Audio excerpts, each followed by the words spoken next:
This is Hannibal here from the Hannibal TV on YouTube with a 3-Eye Atlas review today.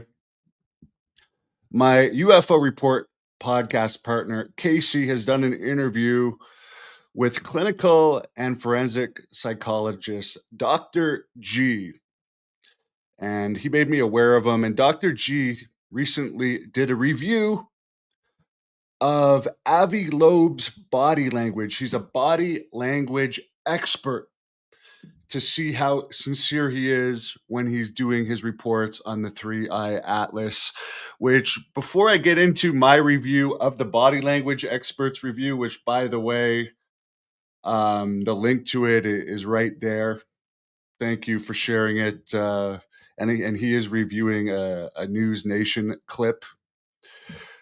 But I'll just give you guys a quick update on 3-Eye Atlas. As I mentioned yesterday, it broke into at least 7 pieces. We don't know what's going on with it until we get some new images. Hopefully they'll just disintegrate and it will be nothing, and it's nothing spooky or scary, I hope.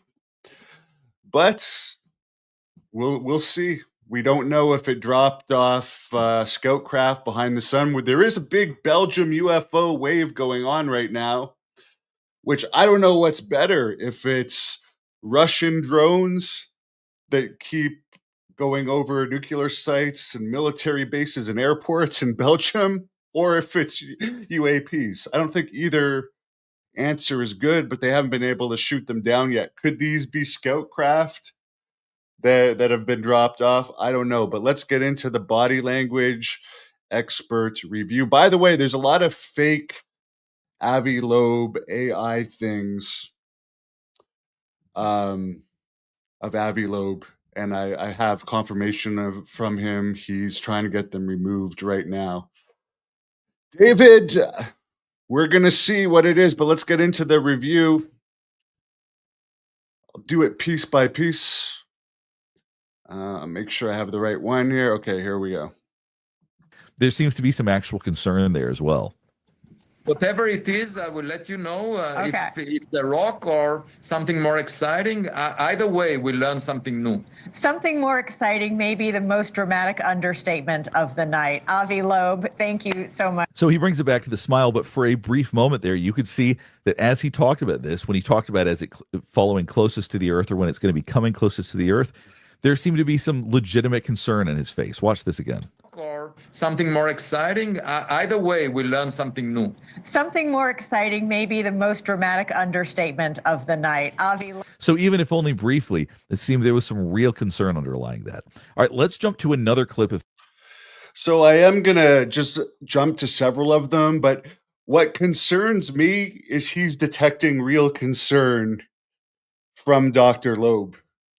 He doesn't think Dr. Loeb's working us. I don't even see Dr. Loeb plugging his book in any of these appearances that he does lately. I think he generally is trying to get people aware of this thing. So if it is something that needs to be dealt with, that we can deal with it as best as we can. But let's go to another section of it here.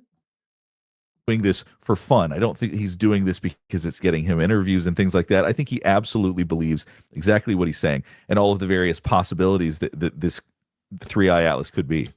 Is in industrial production of nickel alloys. And most recently, as you pointed out, it actually showed some non-gravitational acceleration. There was some propulsion that moved it away from its original trajectory. Now, you'll notice he blinked a little bit when he said propulsion. And to me, that suggests, once again, the idea that this has propulsion is stressful to him. He takes that seriously enough that he feels it even saying the word propulsion. Watch this right here. Pointed out, it actually showed some non-gravitational acceleration. There was some propulsion that moved it away from its original trajectory. See, after saying propulsion, he blinked, saying that it moved it away. So it does sound like he's describing something that he likely believes is not, in fact, entirely natural in origin. And again, just to jump in there, it stresses him to say that. So That's the thing. If it isn't natural, there's going to be like a 50-50 chance that it's good or bad. So we will see how that turns out. I'll jump to another section of it that I thought was good right now. Might show up at your front door, and we can't afford to just adopt the most. See that? We can't afford. He means that. He does not believe that we can afford this. Once again, if he was saying this just for attention or just because he thought it would be fun and interesting to talk about, I don't think that we would be seeing the right kind of reaction that shows that he wants to be seen. He wants people to listen to what he is saying. Very much seeing that continue to have no signs of deception. Yes, I do believe he is very genuine. Let's go to another section. So it must be that when he's analyzing this, when he's looking at this, going, the tail of this is not facing the right way, that is concerning to him. Fairy tales are made of dust and gas, and those particles are getting pushed away from the sun by the solar radiation, the solar wind. In its case, we saw that there is a jet pointed towards the sun, exactly the opposite. It's called an anti-tail, never observed before except some optical illusions where we thought that something is headed towards the sun, but not really. It was always for a good reason headed away from the sun. So that's another anomaly that it shows. And so I'll just that everything's awful, but it does seem to be when he thinks about or talks about aspects of this that may not be natural in origin, that actually causes him stress. Now, he's not saying definitively 100% this is alien technology and so on and so forth. He's saying that those are always possibilities, and there's evidence to suggest that there's some unusual aspects to this interstellar object, and those do seem to stress him out, which is very interesting. So there's a Florida representative as well as a megastar named Kim Kardashian who are demanding, I think you are as well, that. So let's just go to the last part of this, and I'm going to show you guys something else from a different interview. Seems to bother him. He really wants to see these images. It seems that would be a great point of data for him. So it's interesting to see how seriously he's taking this as he's talking about. That's him talking about NASA withholding. Well, they have this best October. image of 3A Atlas from October 2nd to 3rd. And we would love to see it. And they said due to some bureaucratic rules, they're not able to release it. I don't think science should be sabotaged by politics, the politics of the day. All right, we'll go ahead and wrap things up here. Hopefully this is helping you better understand some of the behavior and body language that we saw. Now, one of the things that really stood out to me is how passionate he is about this. He's someone that really, truly wants you to listen. When we feel strongly, we show it in our body language. And when we're being deceptive, we try to hide some of that body language because we don't want people to catch us being deceptive. Professor Loeb did not show any signs of deception. He didn't show any signs of exaggeration. There was nothing that he said that seemed that he was exaggerating it for effect or for fun. I think that many of the points he made, he believes, are very genuine possibilities. Now, he's basically said, we don't know for sure what this is, but we need to be open to these possibilities. And I absolutely believe, based on his body language, that he also believes that what he is stating is, in fact, very much a real possibility. So there you go. I'm going to show you guys another one now. This is another clip from today, just released. It is an interview with James Lacatski from Weaponized. It's just a clip where Jeremy Corbell, who this was a good interview, by the way. I actually watched it twice.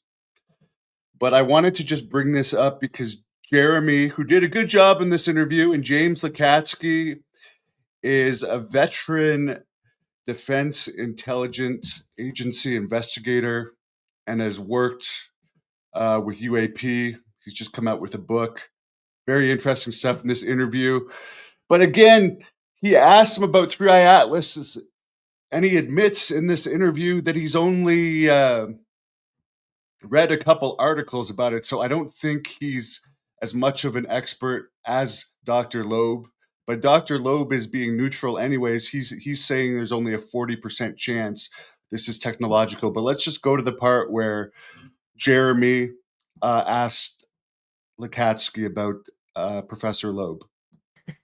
And as a propulsion expert? You're going to try. Go ahead. I'm gonna try. Okay. No, this is simple.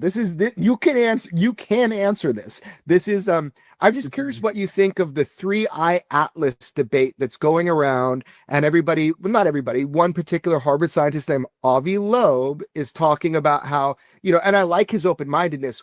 I do, that it might have unnatural characteristics, more tending towards intentional propulsion from an extraterrestrial, visitation. When you look at the 3-eye atlas narrative that's being put out into the media, and as a rocket scientist and propulsion expert, By the way, Avi is saying 40% chance. do you think that is a natural comet, or that's maybe irregular by orientation to the sun or by materials, or do you think that is possibly some mothership coming to Earth? Just curious. My opinion is people are going to criticize me either way, but I think it's doubtful. It's almost like something we would do, Star Trek-y like, pre-Star Trek, pre-Enterprise. It's just like. So again, you guys can watch their full thing, but there's another part of this I want to show you. Again, Lacatski says he's only done a few articles, but there was something about this that I think was worth getting on here. Why he says we should not be concerned about visitors, which he did a book about extraterrestrial visitation, but this is why he doesn't think we should be concerned. You obviously have a career, you have a pension, you're okay. We know you're not doing this for the money. What I want to know is, what did you mean by that statement? That if full human capabilities were known to us right now, the phenomenon is not something that we need to fear. What does that mean? Exactly what it says. You're going to have to go. So there you go. If full human capabilities were known, and again, he's worked on whatever this connection is with UAP and ETs. He says in this, if full capabilities of humans were known, we wouldn't have to worry.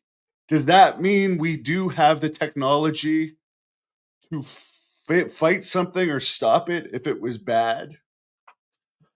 I don't know. But very interesting to keep following. I sincerely hope that Dr. Loeb's, again, he's only saying a 40% possibility, but I hope that one is wrong and it's not aliens, because even though Lacatski's saying that our full capabilities could possibly, that's what I get out of it, we could defend against something like that. It's still stressful to me too, to think that there could be an object the size of Manhattan coming this way, or that could have released scout craft. Again, there's a drone wave going on right now in Belgium and other parts of Europe. And so far, none of them have been taken down. So there's weird stuff going on in this world. I'll keep following it. Please like and subscribe. Have a great night. God bless.